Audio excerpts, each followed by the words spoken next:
పన్ను ఎగవేతలపై జీఎస్టీ అధికారులు దృష్టి పెట్టారు. తెలంగాణలో పన్ను ఎగవేసి వ్యాపారాలు చేస్తున్న వారిని గుర్తించే పనిలో నిమగ్నమైంది ఇంటెలిజెన్స్ విభాగం. కొంతకాలంగా జీఎస్టీ ఎగవేసి ప్రభుత్వ ఖజానాకు నష్టం చేకూర్చుతున్న వ్యాపారుల జాబితా తయారు చేసి నోటీసులు జారీ చేసేందుకు సిద్ధమైంది.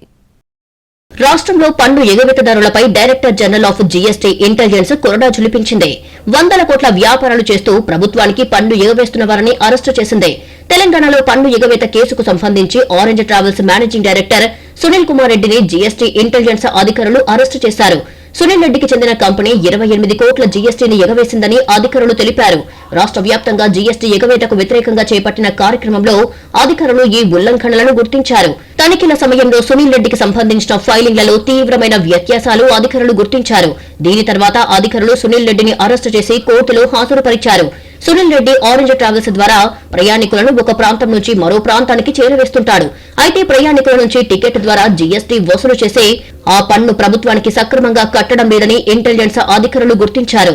ఇప్పటి వరకు 28 కోట్ల రూపాయలు ప్రభుత్వానికి పన్ను కట్టాల్సి ఉంటే అందులో సగం రాష్ట్ర ప్రభుత్వానికి, మరో సగం కేంద్ర ప్రభుత్వానికి చెల్లించాల్సి ఉంటుంది. 3 నెలల గడువు ముగిసినా జీఎస్టీ చెల్లించకపోవడంతో తాజాగా జీఎస్టీ చట్టం 2017 ప్రకారం అరెస్టు చేశారు. జీఎస్టీ ఇంటెలిజెన్స్ అధికారులు తమ దర్యాప్తులో అతని వ్యాపార కార్యకలాపాలకు సంబంధించి పెద్ద ఎత్తున పన్ను ఎగవేత జరిగినట్లు గుర్తించారు.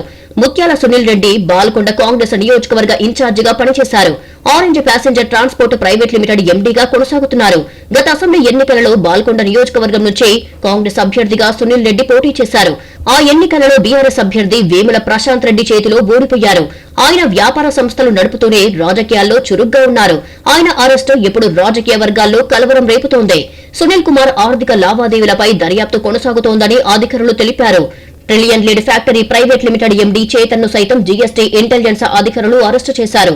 22 కోట్ల విలువైన నకిలీ ఇన్పుట్ ట్యాక్స్ క్రెడిట్ సృష్టించి మోసం చేసిన కేసులో అతన్ని అరెస్టు చేశారు. కొంతకాలంగా నకిలీ ఐటీసీలు పెట్టి ప్రభుత్వాలను మోసం చేశారని జీఎస్టీ అధికారులు గుర్తించారు. బెంగళూరుకు చెందిన trillion lead factory private limited company 2023లో ఏర్పడింది. మెటల్స్ తయారీకి సంబంధించి కంపెనీ అనేక ఆర్థిక అవకతవకలకు పాల్పడినట్లు అధికారులు గుర్తించారు.